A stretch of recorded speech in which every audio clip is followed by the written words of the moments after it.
Welcome to Mainland, your local regional television station. I'm Graham O'Brien, and some of the stories coming up in today's news. Hailstorm hits hard before Christmas, protesters picket Aussie-owned store, Nick talks RMA points, and more.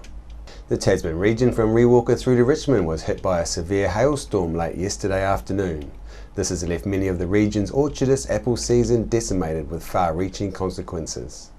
Chrissy Small spoke with Ruby Bay orchardist John Nicholson the morning after this latest weather bomb.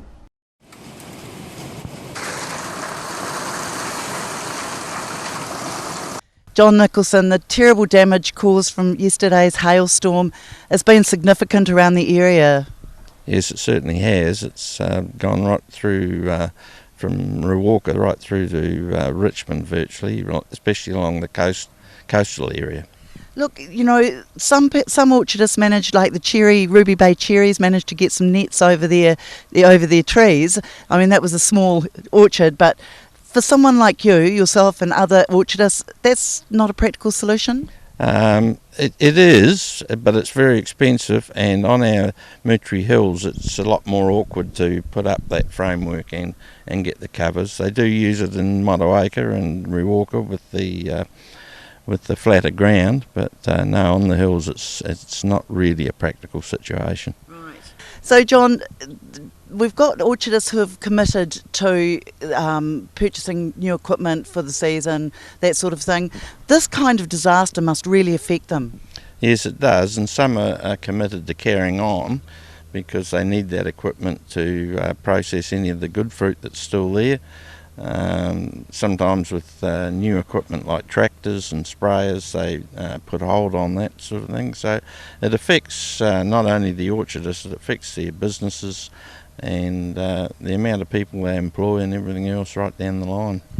Right, so look, we've got quite a few orchards that have been affected again. How do they cope financially with this sort of situation happening? It is quite difficult. The ones with full insurance will continue to carry on. The others, it's hard to know at this stage, but I suppose you're hearing a few heartbreaking stories out there.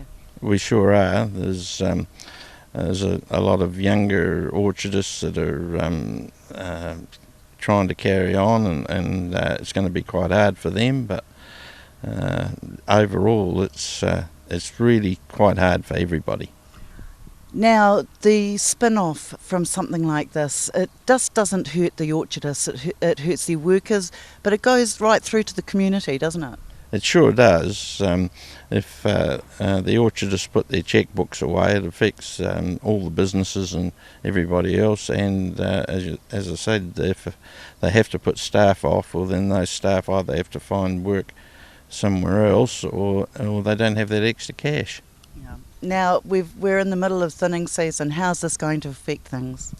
I think there'll be a day or two while they assess what's going on. Those that think they can save quite a bit of the fruit, they will carry on and try and do something with it. Others will put staff off and say enough's enough. Tell me about some of the damage that the fruit has sustained from this hailstorm. It's quite bad. It's got several dings, as we call it, on the apples where they're badly bruised. It's dented right into the flesh, and that doesn't come out. And others have got quite bad cuts and it's broken the skin. What happens to the fruit now, the damaged fruit, from here? It'll continue to grow, of course, and a lot of people are probably at least halfway through their thinning, so it'll all go to processing. Right, so we're talking about cannery and juicing, but is that a profitable way to deal with the fruit for the orchardists? No, it's not, but at least it gets back the harvesting costs. Right. So orchardists wait for all this time throughout the year. They prepare their trees, get them lovely and growing well and disease free. prune them and then thin them, only to have this happen. It's got to be heartbreaking. It sure is. But then I guess we're like most other farmers. Weather is something that we have to put up with, and you either stay with it or you get out. So, John, look, you're lucky on this particular block. You didn't sustain any damage, but what about further towards the coast? Yes, no, the block down the road that we lease, it's pretty much 100% wiped out, yes. We used to be a hail-free zone right up through here, but as the landscape changed and all the pine trees went, the winds changed, and it's certainly a different. We can watch it coming now, whereas before we didn't see it coming, or we didn't get it. Up until '92, we'd never had hail. Yeah. And I've been in it 55 years, and we've had about 3 good hailstorms. Would you consider last night's or yesterday's event one of the bigger ones? Yes, definitely. Yeah. What was your initial feeling when you saw it come? I mean, the cannons went off. That was the first sign that there was trouble in the hood. Yeah. So, those going off, were you party to that, or was that another orchard? No, that was the orchards up Gardeners Valley Way and Dominion Road, and once we hear that, we know that they've got suspicions that it's on its way. Now, we've got Mapua, we've got the Thorley's orchard. Do you know how that went? No, I was talking to Jim last night, and it went round them, which was very good. So right. Very fortunate. Yeah, so not all the orchards have been damaged, but a good percentage, I would say. Yeah, good. I'd say there'd be a good percentage. Members of the First Union assembled outside Bunnings Warehouse in Nelson on Wednesday afternoon, picketing against changes being proposed to their collective agreement by Bunnings.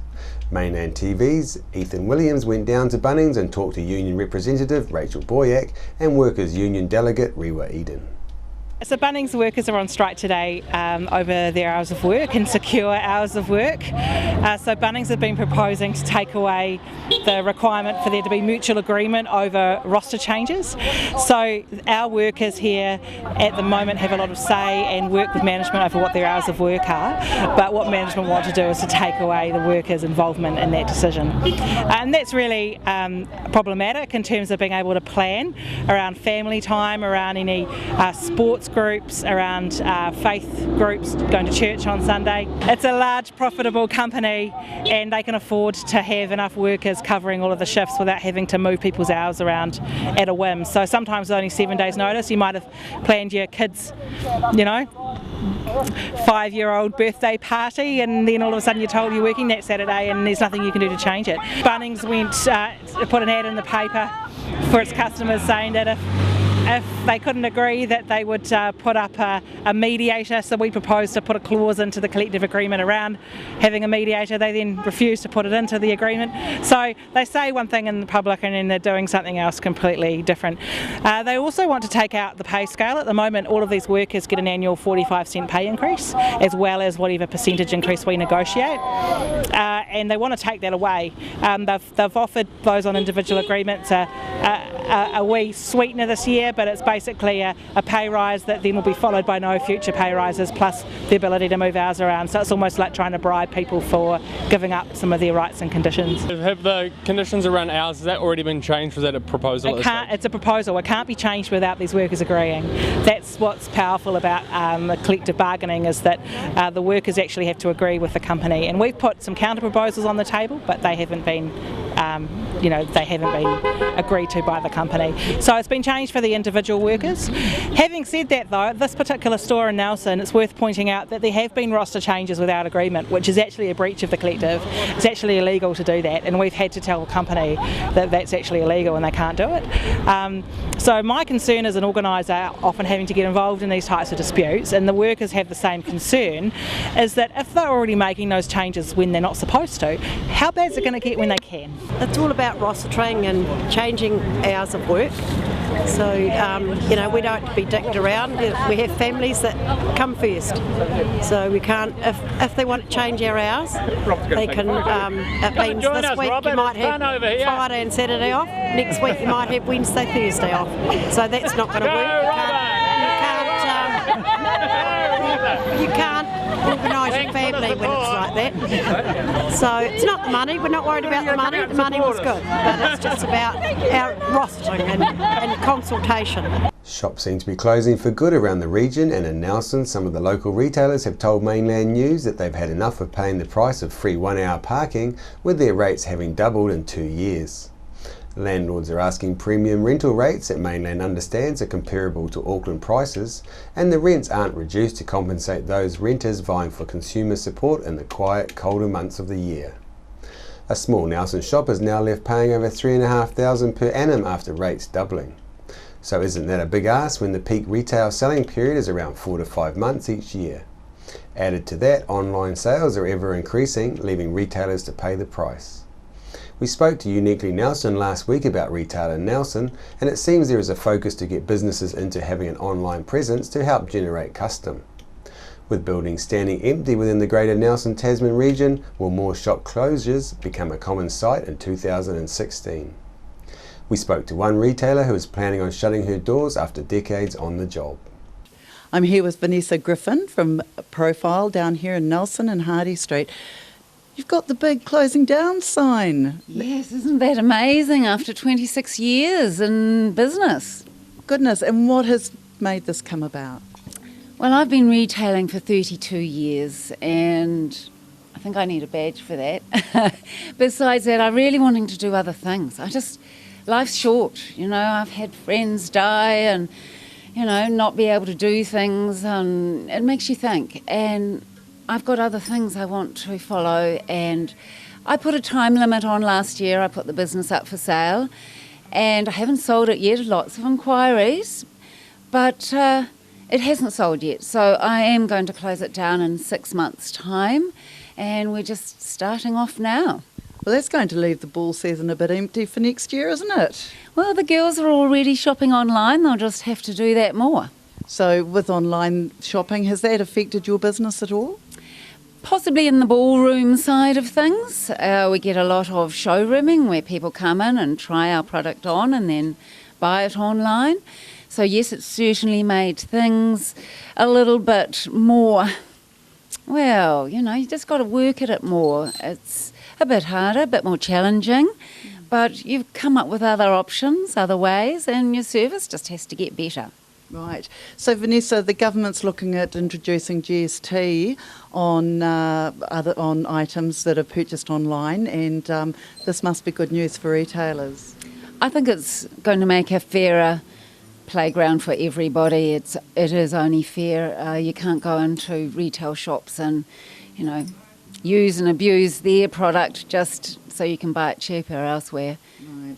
So, Vanessa, well, I'm sure there's a lot of goodwill that's going with you here. So we wish you the best of luck and look forward to seeing you in your new ventures, whatever they may be. Yeah, thanks very much. We're heading into doTERRA essential oils and the wellness industry, and a bit of B&B and some secretive things too. Oh, well, that'll keep us excited. Merry Christmas. With Tasman Council notifying the rise of consent costs on new builds this week, new home builders will be wanting to see ways for costs to be cut. Chrissy Small spoke to Nelson MP Nick Smith about the 3 parts that he has put forward for change in the government's review of the RMA to reduce unnecessary costs and delays. Managed to grab Nick Smith from a very hectic schedule, and I'm really appreciative that you could make it today. I'd delight to be at Mainland. Now, Nick, we've got a few questions here. The RMA, you're putting forward 3 proposals. What are they? Well, I introduced the bill. We've been working on it all year. In fact, I began the year with a speech saying the importance of getting changes to the Resource Management Act. We lost the by-election in Northland. That made my parliamentary numbers more difficult. Eventually got the bill into Parliament a couple of weeks ago.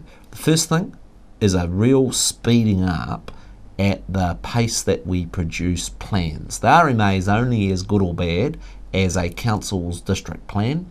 We've got some pretty stupid things in our own district plan where, the millimetres gap between your palings on your fence, or whether it be the fact that you've got to face your house lounge towards the street, things like that.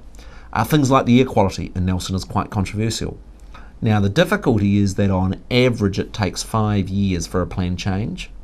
With these changes, we're able to hugely speed that up. The second major change is a greater degree of national direction. So rather than having, I'll give you an example, we have at the moment got 58 different ways of which we measure the height of a building across New Zealand. You can imagine there's an argument, is it to the top of the chimney or is it the top of the eave? Does it start at the step? Does it start at the ground level? What happens if you've got aerials? All of those sorts of complexities. So the second key change is a greater degree of standardisation across the country. Another really practical example, I've got a wood burner. It's approved as a wood burner in Christchurch. Why can't I move it and use it in Nelson? So a greater degree of national standardisation. The third key change with it is trying to get the consenting simpler. So we're going to give councils the power to be able to waive the need for a consent. So they can say, oh yeah, sure, but it's such a minor thing, don't bother. We're restricting the capacity for, let's say you want to build a deck on your house. At the moment you have to get permission from all of your neighbours, even the ones across the street. Actually, we're saying if it's a deck, there's only the neighbour that's affected by the boundary that you're encroaching with them. You only need to get their permission. And a new 10-day fast track method for getting those minor consents. So it's plan changes, greater national standardisation, and this issue of getting consents done faster. It's a big bill. It's the biggest bill currently before Parliament. It's over 300 pages long. I'm not going to bore you with all the other detail. No. They're the three elements. Well, it sounds like a common sense approach to the RMA, really. Oh, well, it's trying to get the compliance cost down. Look, there's a real environmental issues there, but the problem is it just becomes buried in red tape and frustration, and that's what we're trying to resolve. I'm sufficiently pragmatic that says there's always going to be some argument about this area of law because there's a little bit of contradiction amongst us as New Zealanders. It's my property, I'll do what the hell I like. But when the neighbour wants to do something, I know he needs to consult and talk to me about it.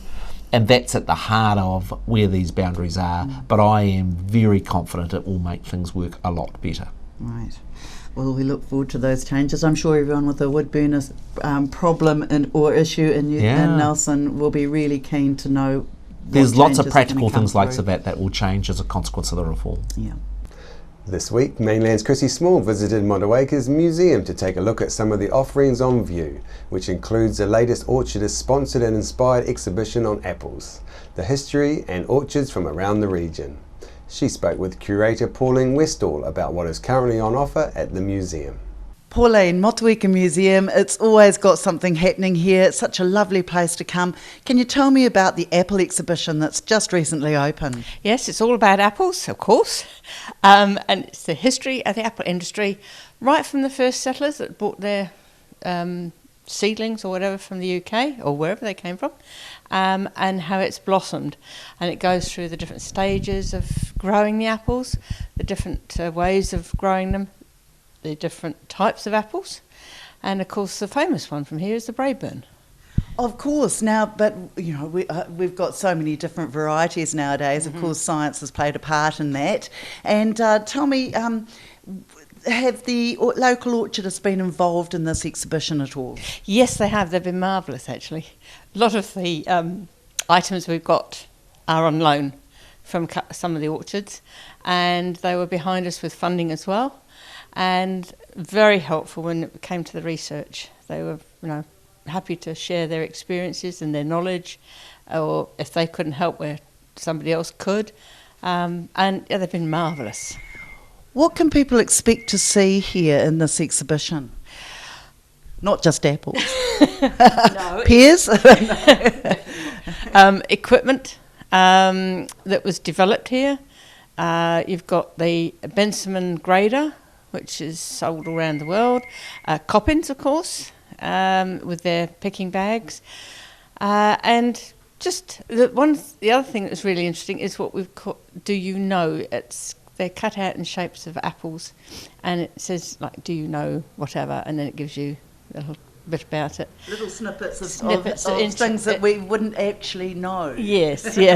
I learnt quite a bit about it when I was typing them up. And so,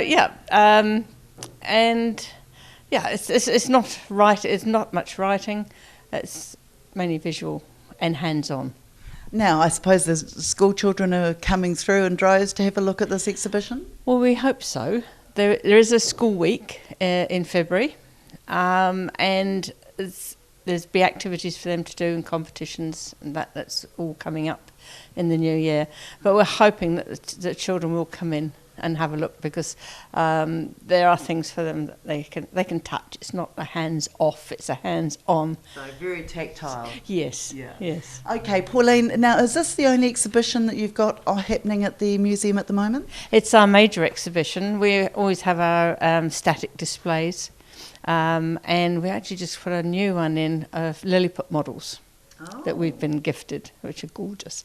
But other than that, it's our static displays, which shows the history of Motueka from geology right through. Right. So it's a good opportunity, especially with these holidays now upon us. If there's anyone at a loose end, you guys are open how often and when? Right, we're open Monday to Friday, 10 till 3, and Sundays, 10 till 2. Great. So there's no excuses. People should get themselves to Motueka, have a look, come and see some of the history and fall in love with the place. Definitely. And of course, there's always muses next door where they can go and have refreshments. Yeah, well, that's right. Well, there's lots of choice here in Motueka. So it's a fabulous exhibition. It's obviously great to have the growers behind it. And now they've just been hit by a bit of terrible weather and possibly more to come. Yes, that's awful. They really don't need it. I mean, I had a hailstorm, I think, last season as well. Always at the wrong time. After the break, we'll bring you the latest weather update and some events and happenings coming up from around the region. Are you looking for a scooter, walker, wheelchair, baby seats or pushchairs? Then come in and see the Nelson Region Specialist at Mobility for You, 269 Queen Street, Richmond, opposite the library. We have a huge selection of scooters, walkers, wheelchairs and accessories, along with a free booklet guide. We also provide a breakdown service if you ever get a puncture or a flat battery. We have fully equipped service vans to rescue you. Hi, I'm Robin Jordan and I invite you to call in and see the friendly team at Mobility for You, 269 Queen Street, Richmond, opposite the library. We're the team at JCar, right here in Nelson, 120 Hardy Street. Our shop is full of electronic items, including security alarm systems, electronic components, solar and power, electronics toys,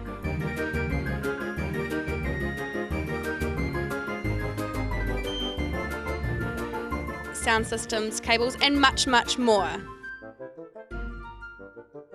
JCar. 120 Hardy Street, Nelson. Welcome me hearties to Smuggler's Pub and Cafe, famous for hearty meals, craft ales and a friendly service way. Sensational seasonal menus with meals all day and evening too, or sail in for a snack with special menus for young smugglers and you. Settle in for a jolly old time, relax and enjoy our award-winning dining and lovely fine wine. Decked out in an old worldly way, we're open 7 days. Book or come on in to 8 Muritai Street, not far from a beach, walk or swim. Phone 5464084.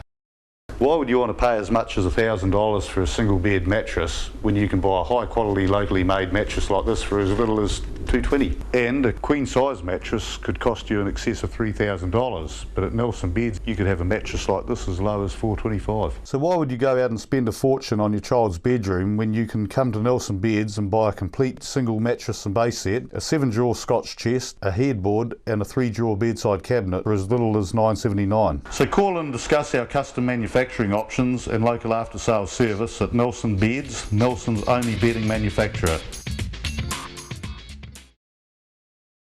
Nelson Tire Center, great prices, great service. Buy your own Bryford trailer, all types, all sizes. See Colin Douglas for your tires and batteries.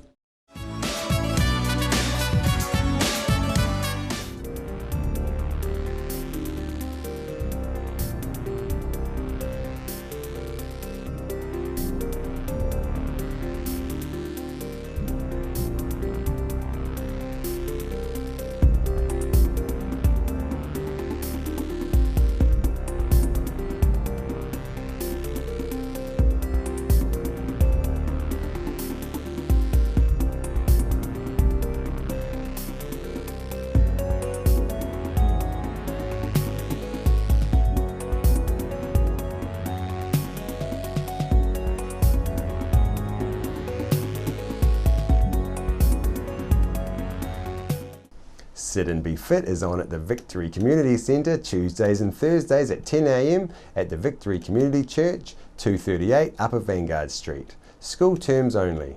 Fun while you get fitter, work at your level. Victory 60 Plus is on Tuesdays at 1:30 through to 3:30 p.m. at 238 Upper Vanguard Street. You can join in for cards, games and a cuppa. On behalf of the folks here at Mainland Television News, thank you for joining us, and we'll bring you the latest news and events from around the region again tomorrow.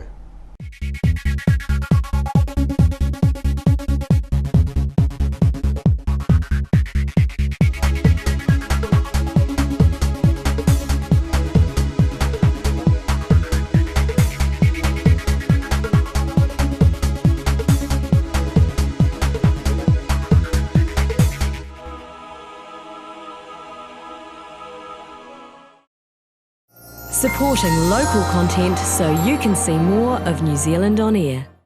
World War I was a defining period in our history, impacting greatly on the lives of people from the Nelson province. Memories of the First World War is an exhibition which will be displayed in a number of regional venues and is currently on at the Nelson Provincial Museum. Welcome to Smugglers Pub and Cafe, open 7 days a week with free parking all day. Our lunch menus have that fat old-fashioned flavour where we treat you like treasure with the food you'll savour. We cater for children, grannies and granddads too, with special rates and privileges given to the elderly lunchtime crew. Our staff are friendly and kind and want to see you all come back time after time. Daytime or evening, it doesn't matter. Give us a call on 546 4084 and we'll be happy to spoil ya. We're the team at JCar, right here in Nelson, 120 Hardy Street. Our shop is full of electronic items, including security alarm systems, electronic components, solar and power, electronics, toys,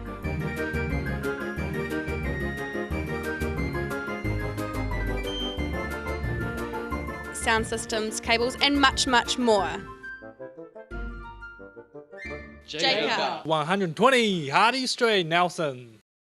Why would you want to pay as much as $1,000 for a single bed mattress when you can buy a high quality locally made mattress like this for as little as $220? And a queen size mattress could cost you in excess of $3,000, but at Nelson Beds you could have a mattress like this as low as $425. So why would you go out and spend a fortune on your child's bedroom when you can come to Nelson Beds and buy a complete single mattress and base set, a 7-drawer Scotch chest, a headboard and a 3-drawer bedside cabinet for as little as $979? So call and discuss our custom manufacturing options and local after sales service at Nelson Beds, Nelson's only bedding manufacturer. Hi everyone, I'm Malcolm Harris from the Facilitators. We now look after sales for Mainland TV, radio, Sky and online. New Zealand On Air's latest Colmar Brunton survey confirms Mainland's large multimedia audience. If you're in business or want to put a message out to everyone in the Nelson Tasman region, plus nationwide on Sky or worldwide online, please give me a call or see our website at www.mainlandtv.nz.